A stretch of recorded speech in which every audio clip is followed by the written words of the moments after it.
Here's the second profound and powerful message from the 7 words of King David's parting message to his son, Shlomo HaMelech, King Solomon. His words were, Da es Elokei avicha v'avdeo b'lev shalem.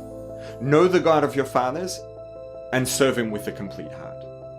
The first message in the previous video was to start with start with knowledge, because knowledge is power. And knowledge lays the foundation for doing something effectively and for having success. Message number 2 was, make sure you don't stop with the knowledge. Knowing is the first step, and it is important, and it will set you up for success.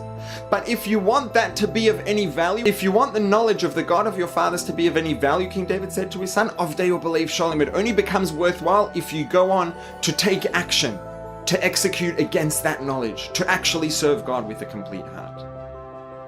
It's easy to get stuck in research and getting more information, more knowledge. But if we just accumulate knowledge and information and do research forever, and we never take action on that research, it's not going to make us successful.